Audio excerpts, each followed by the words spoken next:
Hello everybody, welcome back to my channel. This is the third video in my One Book July series, or what I call my One Project July. My One Project July project is to create an Animal Crossing planner / journal, and this is what I have so far. If you want to watch the updates from my previous videos, I will link those below and also in the cards, just so you can catch up on what's been going on. Now, it is almost the end of July, and I haven't done much from my last video. I'm thinking that going forward, I might do this vlog style, where I will film a little bit at a time on camera, and then kind of stitch them all together into one video at the end, so you can see what I've been doing. I think because for this project, I've been a little bit overwhelmed. I'm not an artistic person. I'm not good at art journaling or creative journaling. And that's mainly because I haven't done it yet before. So a lot of all of these things are new to me. I'm also learning about making videos. Having to make this video and having to figure out how I'm going to present all of the information that I'm about to show you is a little bit challenging in itself. And it's also a project in itself. Basically, I'm doing two projects. First one is this Animal Crossing journal, but the second project is how to film the Animal Crossing journal progress, if that makes any sense. The first thing I decided from my last video is that I'm going to change up how I use these plastic rings.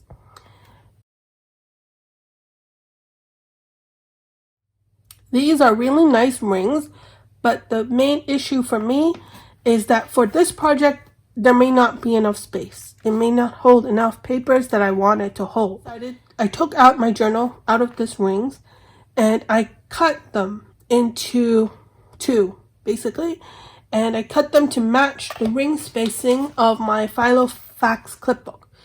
This clipbook is what I would want to use in the future when I have more pages.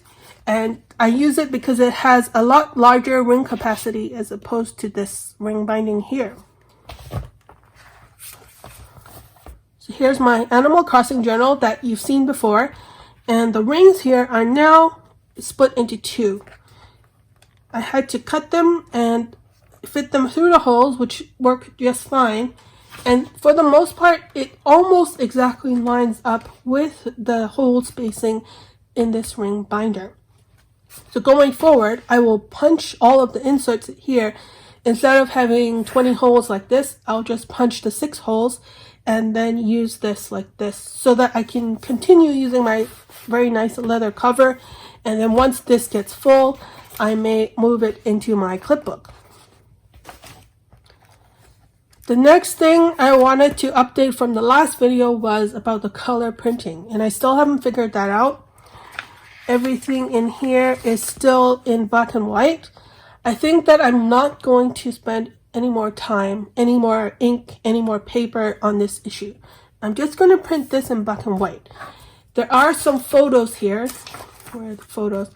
This photo here, for example, would look much better in color, so I won't print it in my laser printer. I'll print it in my inkjet, and then I'll just kind of paste over this. When it comes to the images in my journal, I think most of them will come from the screenshots I take when I play in my game. So the next thing that I did was to go through all of those screenshots. And at the beginning, I took very few screenshots, but towards the last couple of months, I've been taking a ton. And you know, sometimes when you're trying to frame a certain photo and your villager that's in the photo will start moving, and then you have to take about a dozen photos to get a nice shot. That's why I somehow have ended up with about 4,000 pictures or screenshots on my Switch. And that is a lot to go through. So I'm still trying to figure out how I'm going to best go through all of those photos and then pick the ones that I like and to put into here. Here is my first attempt. I printed all of these photos. There are 8 photos. And I printed them on a letter-sized paper. I feel like that now that I've printed it out on this letter-sized paper, it's too big. So I did have some blank dot grid paper here at the back to show you. If I were to cut this out, maybe what I'll do is I'll cut this out first. I used Adobe Spark for this. I picked Adobe Collage because I have an Adobe subscription, and it turned out that Adobe Spark was included with that, which I didn't know before. I did move away from Canva, which I was using before. They're pretty much the same app in my opinion. So here I have cut everything out very roughly. I have 4 big images and 4 smaller images. I think that this is probably the biggest size that I can go to. It will fit inside an A5 page. There'll be a little bit of margin on the left and right so that I can decorate it somehow or put a border around it to make a nice frame. This one I think is good too, but it might be a little bit too big. I still want it to be smaller.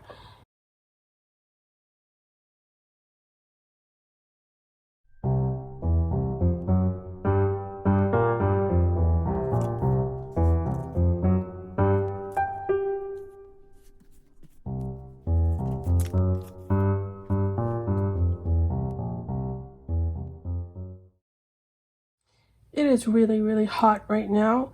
I did do some work on this journal out of the camera because I really, really needed to have the ceiling fan on, and I cannot film when I have the fan on. It's just too loud. So here's what I've been doing so far. My desk is a complete mess. I just redid the villager history insert here. This is the new one, and this was the old one, which I've shown before. I just realized that some of the villager was out of order on here, and I wanted to get as close as possible. So I reprinted this and wrote it out again.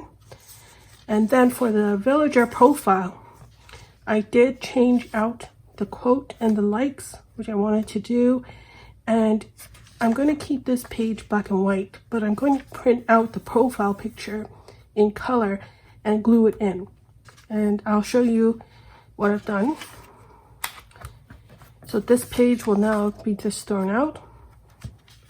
But here I'm doing it pretty much in order as this villager history list. And I wrote a little bit of a paragraph about each one of them. This info from here I got from Wikipedia. There are some more likes that I have to fill out for some of these villagers, and I have to go to Nook Plaza, I think, to fill out the information that I want to put here. But now that there's color here, I think it looks a lot nicer. So I guess I'm pretty much invested in each villager. Sometimes I still have to write some of these, but for the most part, they've been done. This is the last villager to get on my island. The next thing I did was go back to the island history, and I decided to do a timeline format. So here I used a stencil. Let's see.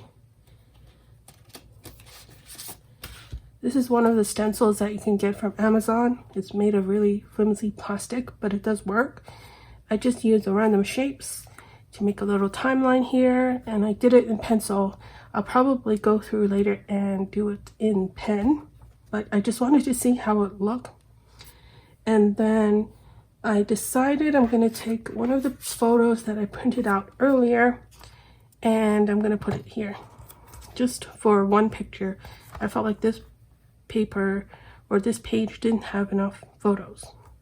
So I think that's it. And then I wrote on the back April 1st.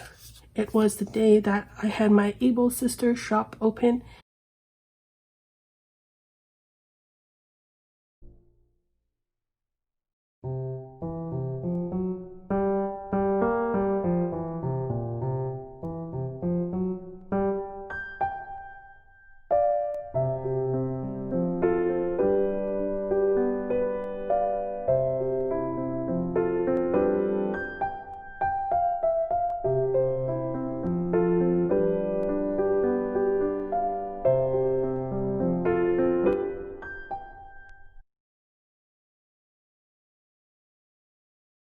It's now in the evening, and it's a lot cooler now, thank goodness.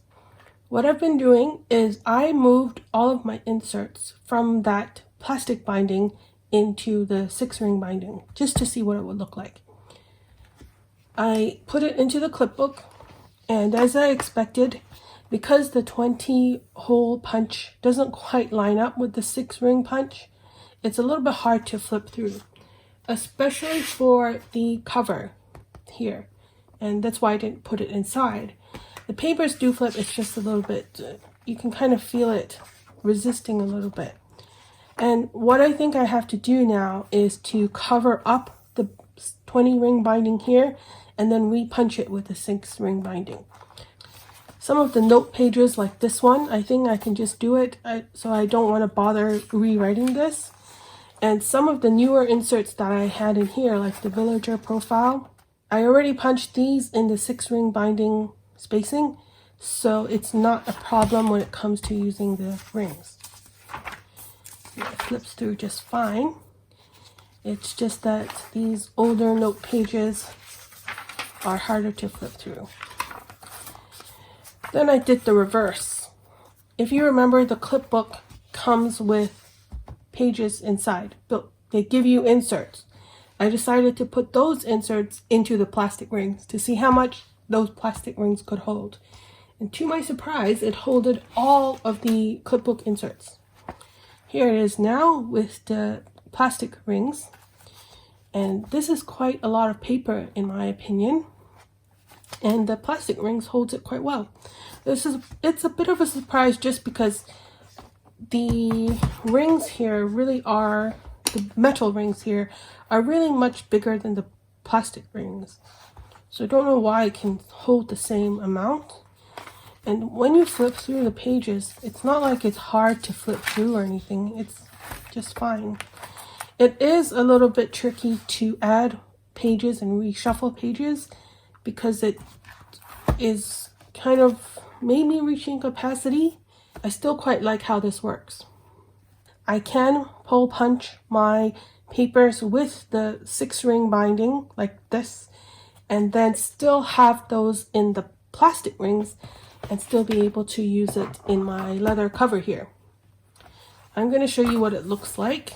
These are the 2 old B6 notebooks I had before, but even if I put this inside, and you're going to have to imagine me putting a piece of cardboard into the pocket, as that's how I'm going to hold it. But if you imagine that and you close it, everything still fits. It's still very flush, but it still fits.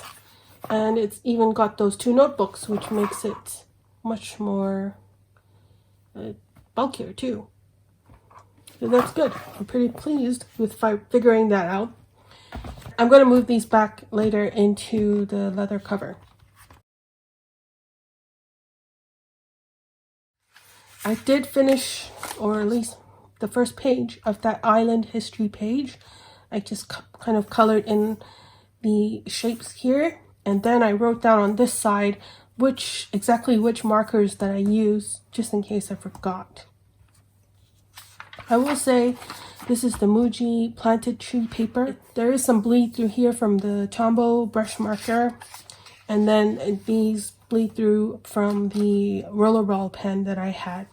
But I'm still wanting to use up this paper, and it works with gel pens well enough, so I just have to be a little bit more careful when I'm using this paper. Now, as for the photos, I had a lot of these little images printed out, and I decided to move them into this plastic storage bag for now.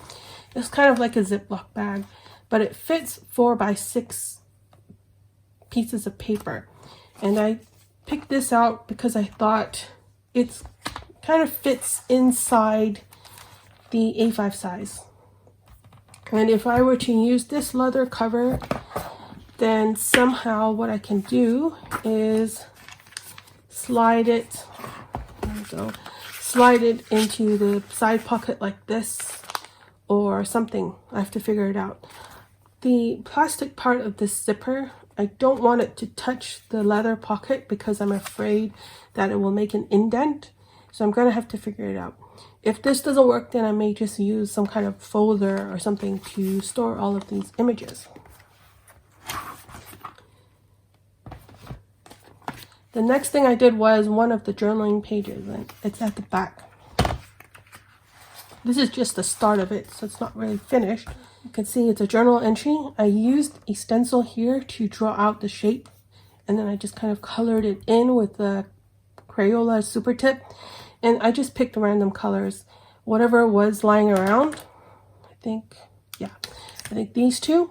Now, as for the writing here, it doesn't look that great, but I just don't really care. I did use Rhodia dot pad paper, and Rhodia paper is really fountain pen friendly, so I was excited to use fountain pens in my journal, and I just picked random currently inked fountain pens, and I just started writing paragraphs. Now you can see there's an outline here. I want to put in a photo here once I've printed it out and cut it out, and it's of the museum opening. So what I did was I made these little templates. Let me take out my photos. I made these templates. I used scrapbook paper to make these. There are 4 here, and they correspond to the 4 different sizes of the images that I have here.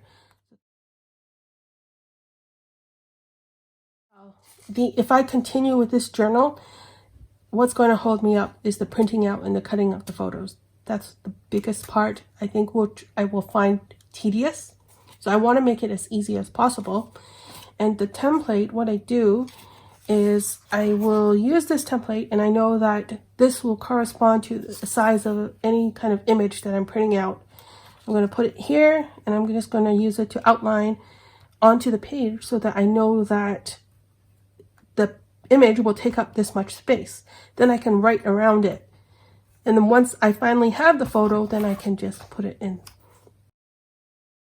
I wrote down on each of them the size of the photo. I did use inches on all of these, but I really should have used centimeters. I just don't like having to realize that it's 4 by 7 over 16 inches, and that's actually a rough estimate, whereas using centimeters or millimeters is more accurate. But the next thing I did was I went back to my planning pages here, and this is August. I know that I'm going to redo these pages, so I wrote all over them with pencil. I thought I would try to separate out all of these dates going from the 1st to the 31st by each week, and it's something a lot of bullet journalers do as well. And so I drew with a highlighter. This is the mild liner. I just drew a line at the start of every week, and that's a Monday for me. So just so to break it up. And then on this side, I have thought about it, and it has a line here I drew on the software to make this insert. I'm going to remove that line, and I might leave this line, and I might move all of this fish and bugs to catch section to the bottom here. This there's a lot of empty space here, and I can't predict how much new fish I have to catch for every single month or how many new bugs. So I might as well move it down to the bottom and just make an estimate. And then for the top, I decided I wanted to put turnips, or I wanted to track the turnip. And I tried to figure out, first of all, I have to track how much I bought and how much I sold them for. And this is kind of me sketching out in pencil what I want to do. In my old planner, I did this per week. I think it might be helpful for me to see it per month instead of per week. And then the bottom here, I was trying to figure out how would I track the turnip prices for every day of the week from Monday to Saturday. And then within every day, you have 2 turnip prices in the morning and in the evening. So I drew out this little table, and there wasn't enough space to do 5 weeks. But I don't like this at all. I think what I'm going to do is I'm going to start tracking the prices of the turnips on here, because I already have everything listed out from 1st to 31st. And I was thinking, let's say I would draw a line here. And then I would write AM and PM. So let's say it was the first and the morning price was 100 and 102. I'm gonna redo this entire spread for August, or I may even do it for July as well and just write down what I have already. I found some printables that I could use within my journal. I was watching a video from another YouTuber and they were showing their planner where they had this vellum, I think it was vellum, of Pokemon. It was a really cute Pokemon drawing. I liked the Pokemon drawing, so I looked up who made that Pokemon drawing. Then I found out that shop also made Animal Crossing stickers. So I ended up buying one just to test out. The shop is called Ashley's To-Do List and it's by Ashley and Laz. I will put the details below.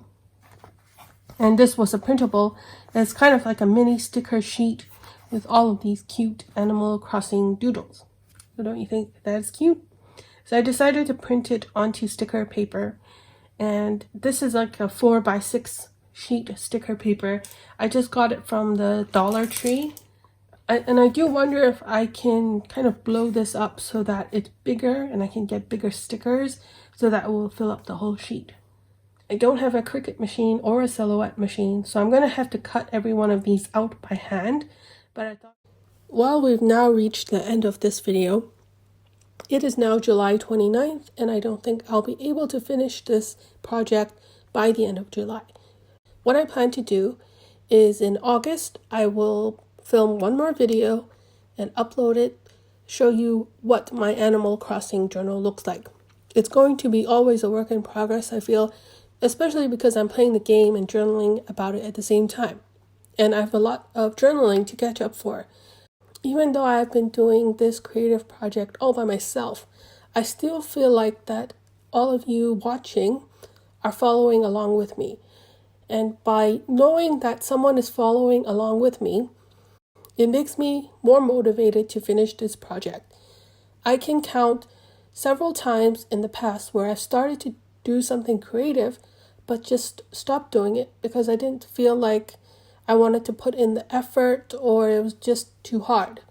And knowing that somebody else is watching and knowing that I have sort of committed to doing this project on camera in a video, it's very motivational and it's been a lot of fun. I hope you enjoyed watching it too, and I hope you also had fun watching it. I hope you'll stick around for what may be my final video on this project in August. Thank you very much for watching, and I'll see you soon. Bye.